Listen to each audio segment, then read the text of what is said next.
Our next guest probably doesn't need an introduction, especially if you're on Twitter. David Sirota was a senior advisor most recently to Bernie Sanders as of, just a couple of days ago to the Bernie Sanders 2020 campaign.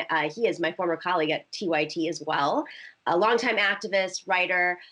He loves to follow the money, and people just get, I don't know what it is about you, but you're very controversial, David, and I just don't see it because you seem like a smart guy.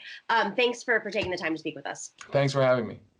So I'm going to start off with a tweet that Sam Stein, the reporter from the Daily Beast now, he tweeted out a couple days ago that had to do with an article that was written in which you just started this newsletter and you wrote a piece in your newsletter, a very, I thought, agnostic overview of mistakes made in the campaign, nothing controversial. A lot of people have already reported this extensively. And Sam Stein ended up quoting a former senior Sanders aide who responded with, quote, "What's clear from the sniping over the last few weeks and solidified by today's newsletter is that for David, this campaign was always about David. He's finally getting the attention he wants so bad. But it's sad that in order to get it, he's torching the senator on the way out the door." First off, do you know who that senior advisor was? I have my suspicions, but I'm not exactly sure who it was. No. I mean, I don't think anybody, I think the movement pretty much backed you up on this one. It didn't seem like you were taking down the senator in any way. It just seems like you had real strategic differences between maybe other advisors who maybe the senator took their advice over yours. But I guess, it's a little soon, but where do you think the biggest mistakes in the campaign were so we can learn for the future? That's a good question. And you're right. It wasn't about torching Bernie Sanders. I mean, I've known Bernie Sanders for 21 years. And in the piece that I wrote, I said that he's been my hero. He's been a mentor to me. And I have remained having great respect for him. And he's a big inspiration to me in my life. So, we have to be able to talk openly and transparently about why we didn't win. But that doesn't mean, that Bernie Sanders didn't run a terrific campaign. I mean, in the historical long view, I think people will look back on this campaign and say it was amazingly successful in the sense of even getting close and pushing the envelope and winning the ideological and policy debate. So, look, we didn't win, and people have asked what could have been done differently, and to know that so that we can know some lessons potentially moving forward. And, there's a lot of reasons you win and lose campaigns. I don't tend to believe that any one explanation is the only explanation. There's a lot of variables here. And I think I even wrote in my piece that had we done some of the things that I thought we should have done, I'm not even sure we would have won anyway. Because there was so much we were up against so much. We had a powerful establishment. You have a former vice president running for president, and in the last 68 years, no current or immediate past vice president has ever run for president and not won their party's nomination. So these are very, very difficult odds that you're going up against. It was my view that we could have been more consistently contrastive with the vice president's record, between Bernie Sanders' record and Vice President Biden's record.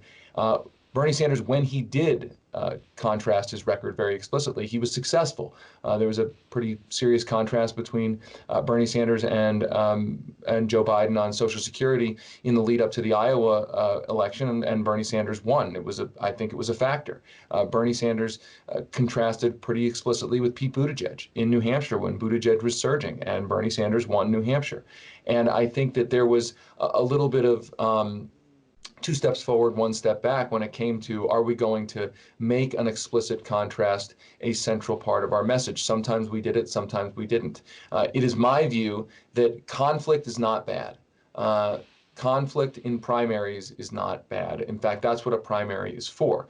And I think the larger problem here is that there is now a political culture in the Democratic Party that seems to suggest that any kind of back and forth discourse, harsh or intense, is somehow bad for general election nominees. And that's ahistorical. This is the first Democratic primary we've gotten through in which there was really compared to others, other primaries, really very little consistent back and forth. I mean, some people say, oh my God, this primary was so negative. It's like, have you been asleep for the last 15 Yeah. years? Did you not remember like the ads that Barack Obama and Hillary Clinton were airing against each other, essentially depicting each other as completely corrupt and owned by big money, right? And my view is that whether you agreed with any of those specific attacks back then or not, that the process of that happening is a good thing.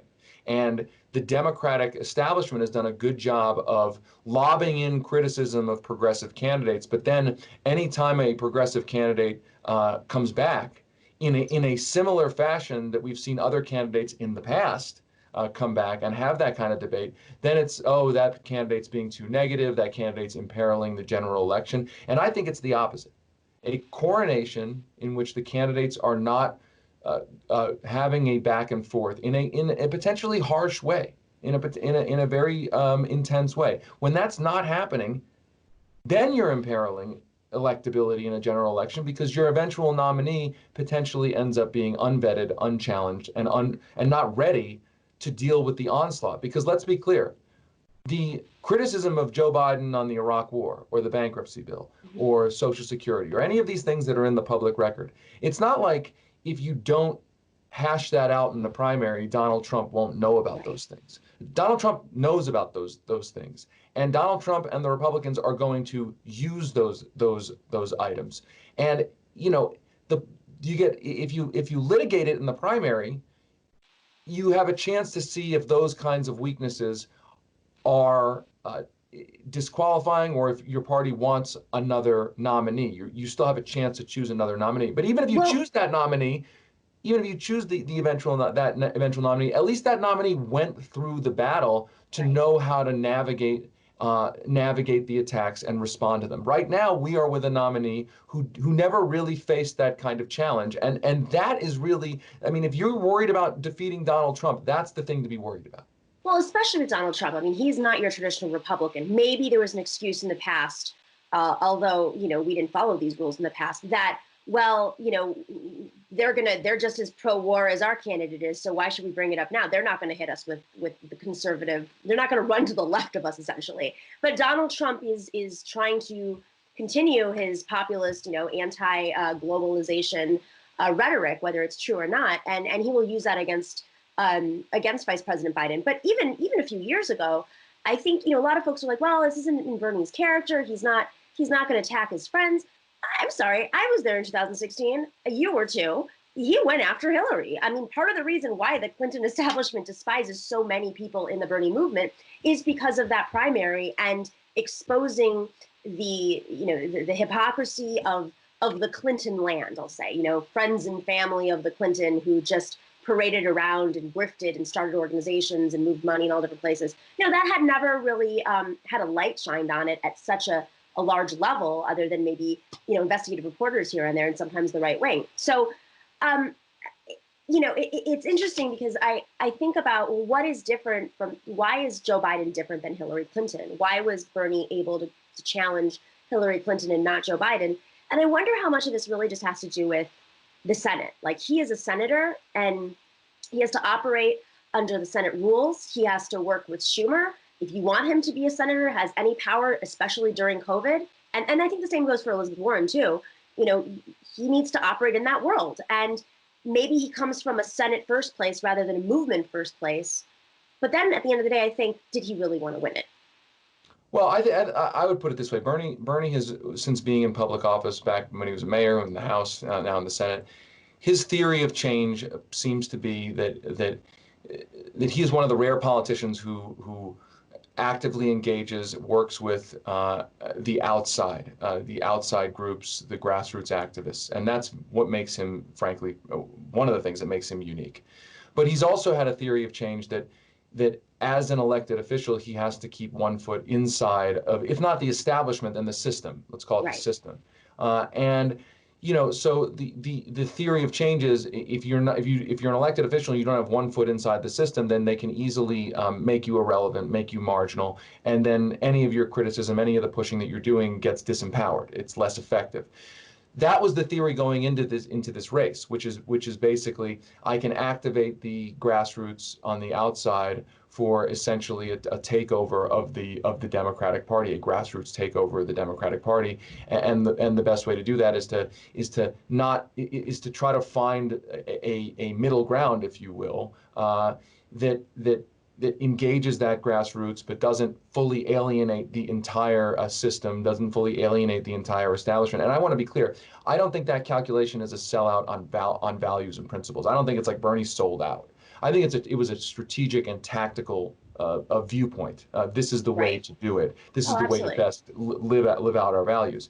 But I think, all of that said, I think that the election results underscore the flaw in that theory. That theory may not be right. That formula, frankly, may not be the way it can be done. That there is no middle ground. That you're either going to try to take over the party with a grassroots uprising, and you're not going to have any concerns for keeping 1 foot inside of the system, and it's a riskier strategy, but it may be the only strategy that is successful ultimately in actually changing the party. But again, it's high risk because you could end up on the other end of that process and be completely marginalized, and you could be perceived as Ralph Nader. And that's not a disrespect of Ralph Nader and his work on economic issues and everything, but we know what happened to Ralph Nader and how he was portrayed. And I think there's a fear that if you go push too far, you can end up being portrayed, fairly or unfairly, as that.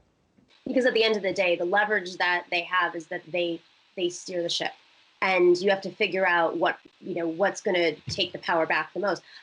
If Bernie weren't a senator, though, say he were a union activist, a very well-known union activist, he might be in a different situation, or maybe not unions, because they're still reliant on the Democratic infrastructure for funding. But if, say, he was somebody who's a little bit more independent, like actually independent, do you think that this race would have had a different outcome? Yeah, I don't know if it's specifically being in the Senate. I mean, I certainly think that's he has to operate as a U.S. senator. I just think it's a theory of change issue. It's a theory of how you actually get things, and by things I don't just mean bills. I mean, like, how do you actually complete a revolution or a campaign successfully. And I think it's very hard to find that balance. And I after this campaign, I'm not sure that balance can be struck. I'm really not. I mean, I think the establishment is extremely powerful. I don't think that if we had been nicer to the Democratic elites and the Democratic establishment, things would have gone any differently. They know what Bernie's agenda represents. I don't care how nice the rhetoric might have been. They know what's at stake. And, I think that moving forward, progressive candidates have to understand that, I'm not saying you have to burn the entire party down and mean that there's nothing left. But what I'm saying is that if you think that the establishment and the machine is going to give you power, that's false. Power will have to be taken, and there has to be essentially no retreat when you're in an electoral setting to that goal. You should never delude yourself into thinking until you've actually won the election that being nice or trying to appease those opponents is going to get you anything but a loss. These people are not your friends. That's something that you said over and over on the Unity Reform Commission. They smile, but they're not your friends. David, I know you have to go. I just want to give you a big shout out because I think at the end of the day, the working class base was really what didn't show up in the numbers. I know we say young people, but if you don't have that number, with your base, then, you can't get the young people. You have to expand from there. And I think your focus on Social Security and these key economic issues was such a saving grace in many key states. And so I hope that history reflects on that. And that moving forward, you'll be advising future progressive campaigns or playing a big part in the movement because you're invaluable. And, you're somebody who's Thanks for saying that. I appreciate it. All along. Thank you. Consistent, bullshit I'm calling on that tweet. Thank you. Straight up. I appreciate it. All right, Dave. Good to see you. Thanks again. I see you.